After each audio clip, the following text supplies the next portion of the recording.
The 76ers just fired Doc Rivers. And I gotta say that was predictable.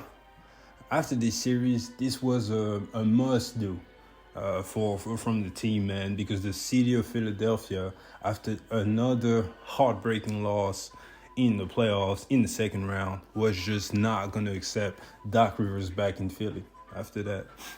And as a Sixers fan, I'm in the comment section of the Sixers thread, Reddit, and everything, and motherfuckers been calling for this man's job the whole season.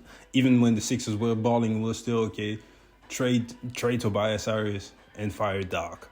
It's always been that, so it was pretty predictable. I do want to say that, however, this is unfortunate because although he blew yet another 3-2 lead, I do not believe this one is so much on Doc Rivers, though.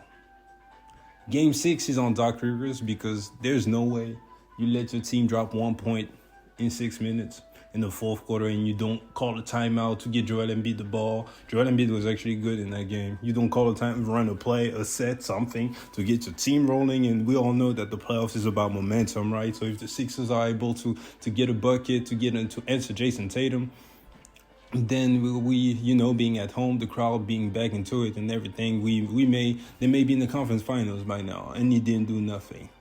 I also want to address the fact that even Joe Mazzulla, who's been catching heat all season long, although he's back in the conference finals, was able to do something.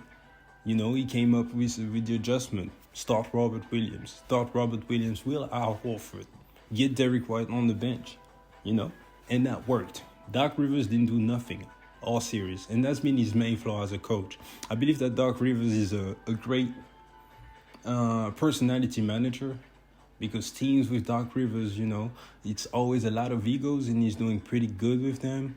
Other than the end of the Clippers era, all the players always seem happy to play under him and everything. But when it comes to X's and O's, he never really takes risks like that. He only takes risks when you have a bad team or a team of just guys that want to fight.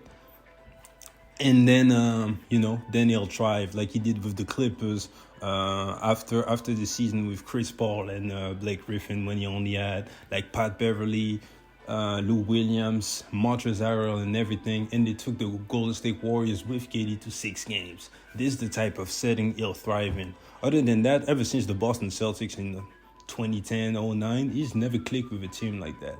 It feels, maybe I'm off because obviously I'm not in the locker room, but it almost feels like he's never calling out his best players. And this is why you get in situations when up 3-1 with the Clippers and no fight out of your players. Up 3-2, up 3-1 actually with the Sixers also on the Hawks, and no fights from Ben Simmons. And then we all know what happened 2 days ago, right? No fight in the second half. They got punked and no response. Because when you look at the timeouts, the huddles and everything, he's only talking about let's go, but he's never calling somebody out. He's never looking no one in the eye. He'd be like, yo, what we gonna do? Because I'm sorry, James Harden, you gotta get in James Harden. You gotta coach him. Same with Joel Embiid. Game 7, you gotta coach him. Call him out, just like PJ did.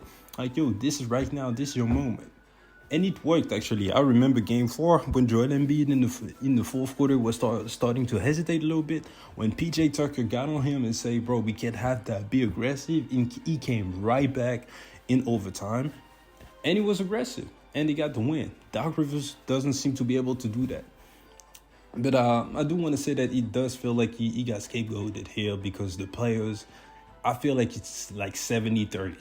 30% on the blame, 70% for the players, 30% for Doc Rivers. But yeah, it was predictable.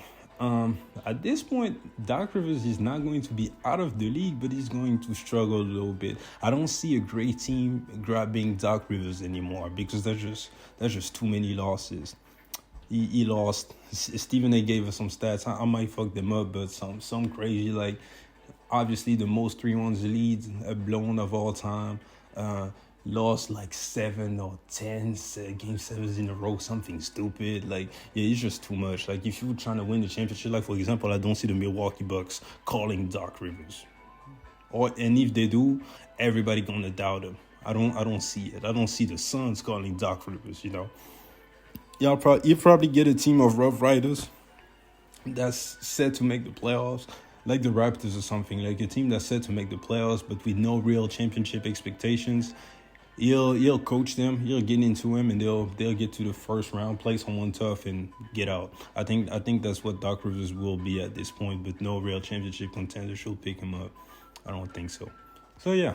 Anyways, I just wanted to touch on that because that's still interesting, and I will be looking at the Sixers' future. We may come out with another video addressing that. But anyways, we gonna close the video right here. Appreciate you guys for checking me out. Get in the comment section. Was it warranted? Was it not? And I'll catch you guys later. Peace.